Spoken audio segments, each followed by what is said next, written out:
My name is Julie Temple and I am a partner and head of employment at Birkett Long Solicitors. I'm talking to you in this video about the recent changes which were announced to the coronavirus job retention scheme. We were expecting flexible furlough to be introduced, and it has been, but it is coming in a month early from the 1st of July. Under flexible furloughing, employers and employees can agree to remain on furlough but to work part-time for the employer. We anticipate that the maximum grant under the scheme that an employee can continue to receive under the flexible furlough approach is going to remain at £2,500 and, if less, 80% of their salary. Under the flexible furlough scheme, the employer is going to be responsible for the full wages of the employee for the hours that they work.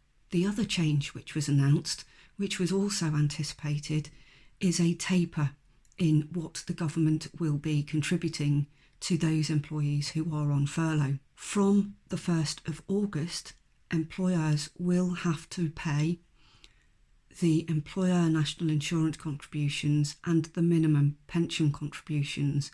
Currently, they can be claimed for in addition to the 80% of wages, which, as I mentioned earlier, is capped at £2,500. From the 1st of September, in addition to the national insurance contributions and pension contributions, an employer is going to contribute 10% of the salary costs. The cap will remain at 80% and it will remain at £2,500 overall, but the employer has to contribute 10% and the government will contribute up to 70%. That is subject to any hours that are worked under the flexible furlough scheme, which the employer will be fully responsible for. From the 1st of October, that shifts to the employer contributing 20% in addition to the national insurance and pension contributions, and the government contributing 60%. Shortly after the lifting of lockdown was announced, the government produced some general guidance in relation to the challenges of returning individuals to the workplace in the midst of the current pandemic.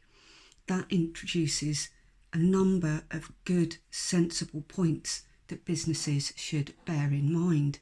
The first and most important point is ensuring that businesses carry out a COVID-19 risk assessment on the workplace, which considers and takes into account the increased need for us to be clean and hygienic in our approach to returning to the workplace, where possible continuing to ensure people work from home, in the workplace when individuals are there, ensuring that people are practicing social distancing, and if that is not possible, providing the correct PPE equipment, personal protection equipment for the individuals who are there.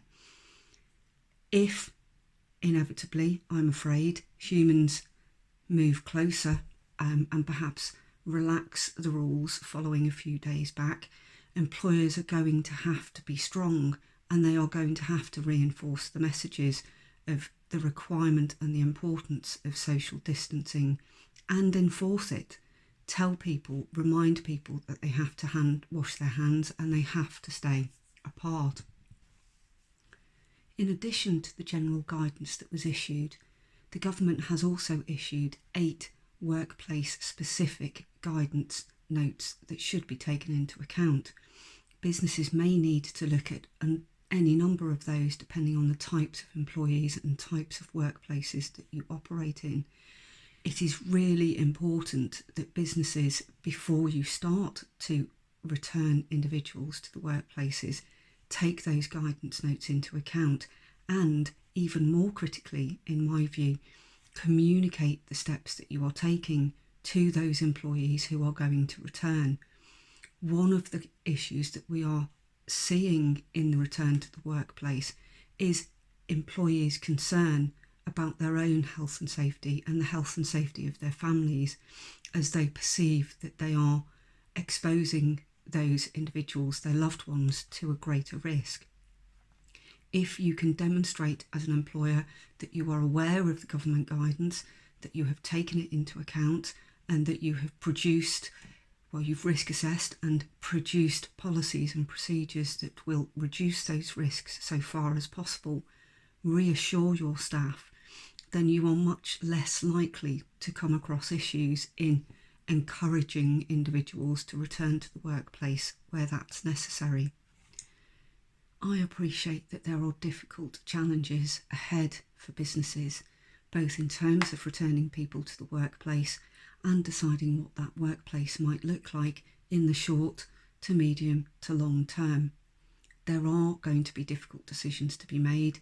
There are going to be difficult processes to be followed through. If you would like some assistance or guidance, or just would like to have a quick chat through to sense check perhaps what you're planning to do, then please do get in touch with the team. Anyone at Birkett Long would be delighted to hear from you in relation to any legal issue that you might have. Thank you for listening. I hope you found the information useful, and I wish you the very best of luck into the future.